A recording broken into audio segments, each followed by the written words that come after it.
அவரோட பஜன் அப்பாக்கள் கேட்கும்போதே நமக்கு வந்து அப்படியே மனசெல்லாம் உருகி போயிடும். அந்தளவுக்கு அவ்வளோ நல்லா இருக்கும். இந்த வீட்லேயும் எனக்கு சாய்பாபா வச்சுருக்கேன். அழகாக டெக்கரேட் பண்ணி வைப்பேன். தினம் சுவாமிக்கு வந்து நைவேத்தியம் பண்ணி பகவானுக்கு வச்சுட்டு சுவாமிக்கு வச்சுட்டு அதுக்கப்புறம் தான் நம்ம வந்து பண்ணுவோம்.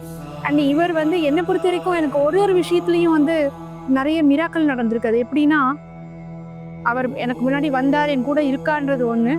இன்னொரு சமயம் நான் இந்த ரயில்வே ஸ்டேஷன்லேருந்து இறங்கி வந்துட்டே இருக்கும்போது அந்த ஒரு இருட்டு சமயத்தில் கால் தடுக்கி ரோடில் விழுந்துட்டேன். இப்போ நிறைய வண்டிகள்லாம் நின்றுருக்கு. கேட் போட்டிருக்காங்க, ரயில்வே கேட் போட்டிருக்காங்க, நிறைய லைன் கார், வேனு, பைக்கு எல்லாம் நின்றுருக்கு.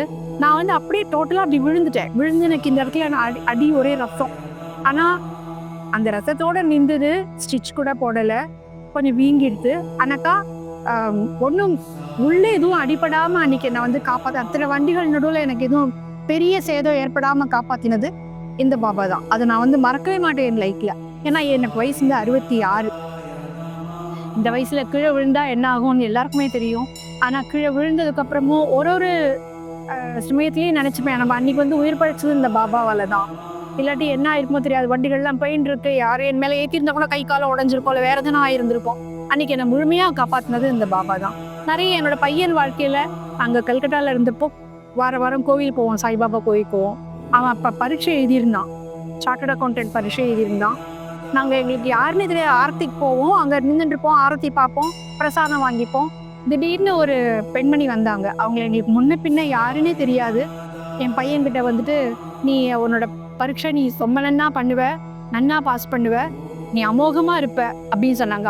அவங்கள எனக்கு முன்ன பின்ன பார்த்ததில்லை, யாருன்னே தெரியாது. அவங்க அப்படி சொல்லும் போது என் கண்ணில் அவ்வளோ தண்ணி. அதுக்கப்புறம் ரிசல்ட் வந்ததுக்கப்புறம் பார்த்தா அவன் ஃபஸ்ட் அட்டம்ப்ட்லேயே பாஸ் பண்ணியிருந்தான். அன்றைக்கி வந்து எனக்கு உண்மையிலேயே சொன்னது அந்த பாபாவே வந்து அவங்கள வந்து சொன்ன மாதிரி, அவங்க மூலமாக வந்து சொன்ன மாதிரி இருந்தது. ஏன்னா அந்த பெண்மணி முன்ன பின்ன பார்த்ததில்ல, யாருன்னே தெரியாது. நாங்கள் நின்றுட்டுருக்கிறப்ப அவங்க எதிர்த்த பக்கம் நின்றுட்டுருக்காங்க.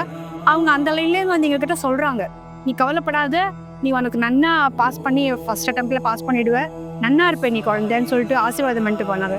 எனக்கு அந்த பாபா ஸ்வயம் வந்து எனக்கு ஆசீர்வாதம் பண்ண மாதிரி தான் நான் இன்னமும் இந்த க்ஷணம் வரைக்கும் நினைப்பேன். என் குழந்தை இன்னைக்கு நன்னா இருக்கான், எல்லாம் அந்த பாபாவோட அருளால் தான்.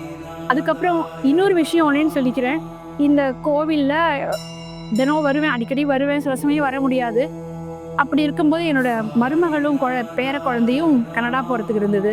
அன்றைக்கி ஒரே ஜுரம், குழந்தைக்கு நல்ல ஜுரம். அன்றைக்கி ராத்திரி கிளம்பணும், 12 மணிக்கு கிளம்பணும், நாளெல்லாம் ஒரே ஃபீவர், குழந்தை எழுந்திருக்கவே இல்லை. இவர்கிட்ட சொன்னேன், இது பாரு பாபா, எனக்கு தெரியாது, நீ எப்படி என் பசங்களை கொண்டு அங்கே கொண்டு சேர்த்துது, எனக்கு நீ என்ன பண்ணுவியோ தெரியாது அப்படின்னு சொல்லி ஒரு வேண்டுதல் தான், வேறு எதுவுமே இல்லை. அப்புறம் அன்றைக்கி ராத்திரி ஒரு 10 மணிக்கு போல் குழந்தை சரியாயிட்டான். 12 மணிக்கு அவள் கிளம்பி சௌக்கியமாக ஊருக்கு போய் சேர்ந்து, கனடா போய் சேர்ந்தான்னு தெரிஞ்ச உடனேயே இங்கே வந்து பாபா கிட்ட வந்து, பத்திரமா நீ அவளை கொண்டு சேர்த்துட்ட பாபா, எனக்கு வேறு எதுவுமே தேவையில்லை, எனக்கு இதுதான் எனக்கு வேணும். சரி, இந்த மாதிரி சின்ன சின்ன விஷயங்கள் அவருக்கு எங்களால், அவர் நம்மளுக்கு கொடுக்கறது தான், நம்ம கையில் எழுதும், அவர் கொடுக்கறது தான் நம்ம அவருக்கு கொடுக்க போகிறோம். குட்டி சமயத்தில், சின்ன சின்ன சமயத்தில் பூஜைகள் காண வேண்டியதெல்லாம் பண்ணுவேன், வருவேன், கோவிலுக்கு வருவேன், எங்கள் ஹஸ்பண்டும் வருவார், எல்லாம் பண்ணுவோம். அது ஒரு சந்தோஷம். இந்த கோவிலில் வந்து பண்ணுறது ஒரு ரொம்ப மனநிறைவாக இருக்கும்.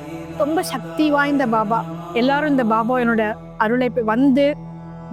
அருளை பெறுமாறு கேட்டுக்கொள்கிறேன்.